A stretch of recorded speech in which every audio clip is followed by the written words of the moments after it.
Hello, I'm Kristen from Kristen Cain Style. Welcome. I'm so glad you're here. If you're not already aware, I work one-on-one with clients, both online and in person.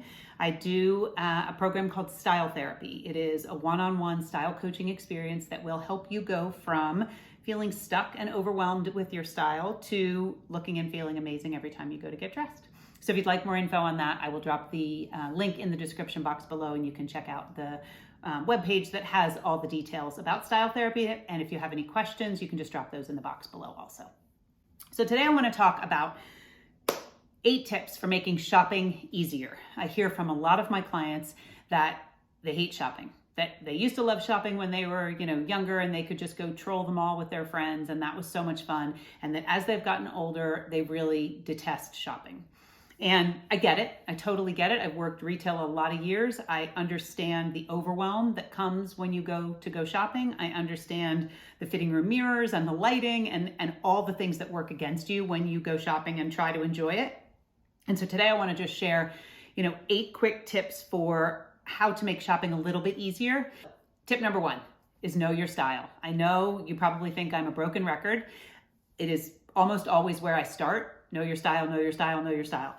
But how can you shop for something if you don't know your style? If you don't know how you want to appear to the world, who you want to be, and what you want to look like, then shopping is really like looking for a needle in a haystack. Like, how can you possibly decide what you want to purchase if you haven't decided how you want to look?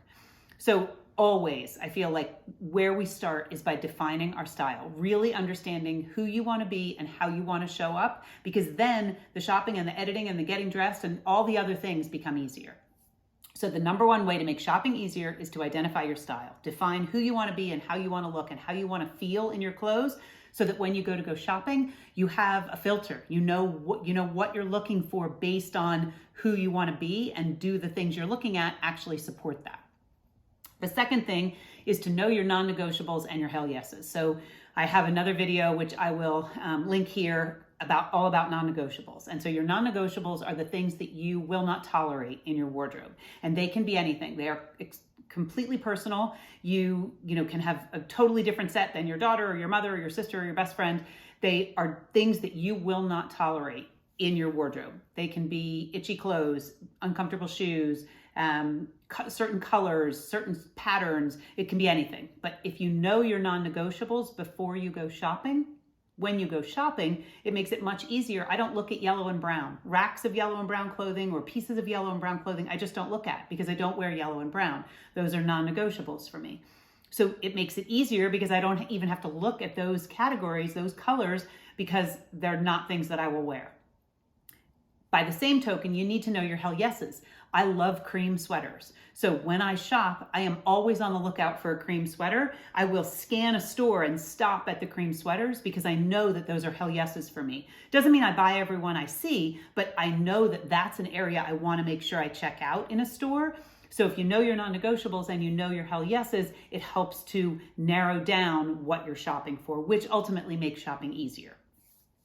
Number 3, if you want to make shopping easier, you need to identify the gaps. You need to know what you're looking for. You need to have done the work in your wardrobe to understand what pieces are missing. What don't you have when you go to get dressed? Whether it's a belt or a pair of jeans or a pair of shoes or basic tops, whatever it is, what are you missing? If you haven't identified the gaps or the missing pieces or what you're actually shopping for, then you run the risk of going shopping and buying another black t-shirt when you already have a dozen, or another pair of straight leg dark denim jeans when you already have a lot of dark denim jeans that you're not wearing. It's sort of like coming home with another jar of salsa when you already have 5 in the pantry. If you don't check the stock, if you don't know what's missing from your wardrobe, then when you shop, you're not being effective, and you're wasting time and money and energy buying things that aren't exactly what you need. And so if you know what's missing, you know what the gaps are, you have a list of what I'm looking for when I shop, it just makes it a whole lot easier than walking into a store and just being overwhelmed by the bounty of merchandise and not having any idea what your wardrobe actually needs. Number 4, to make shopping easier, I always suggest limiting the search. So, malls are certainly a little bit different than they were pre-pandemic.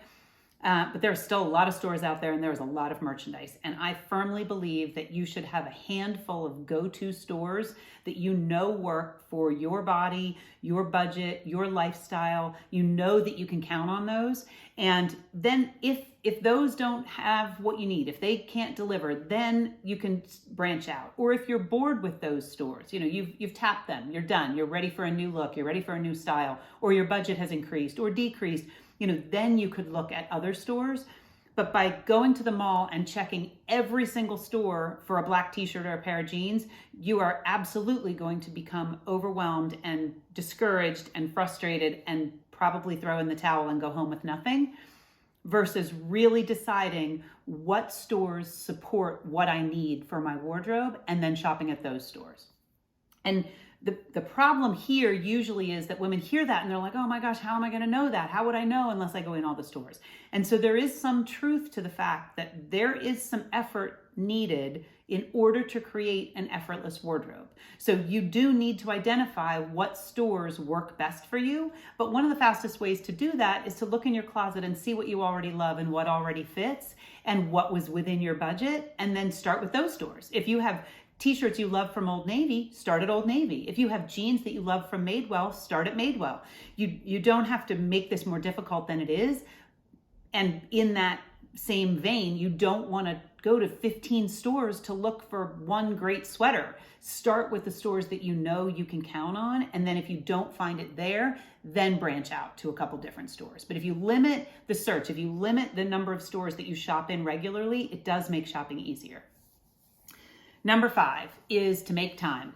I worked at Anthropologie for 8 years and regularly had women running in on their lunch hour to buy a pretty important piece of clothing, whether it was, a great pair of jeans or a dress to wear to a wedding, and they've got about 25 minutes to make this happen. That's not the best way to shop, and it doesn't make shopping easier.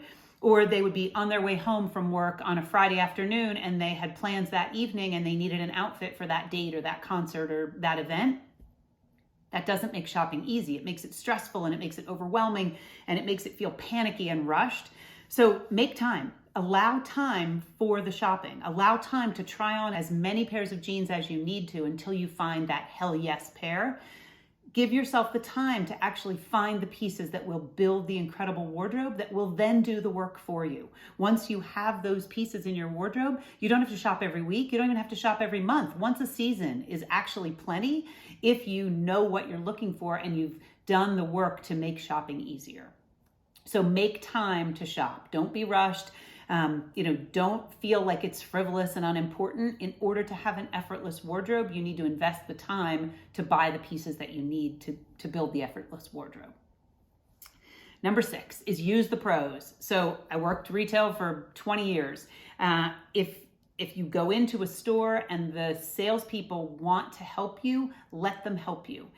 And if they don't want to help you, go to a store where they do want to help you, because the best resource when you shop are the sales associates who know the merchandise. So when you try on a pair of jeans and they're not quite right and you can explain, you know what, I don't like the way this is, they can say, oh, I have the perfect pair for you, and go grab them. They know the merchandise and they can go grab the piece that could be just the right thing for you. And yes, I understand that there's commission and sometimes salespeople feel pushy or there's a quota, whatever the situation is in that store. Don't shop in those places, or shop in those places and use the salespeople for their knowledge.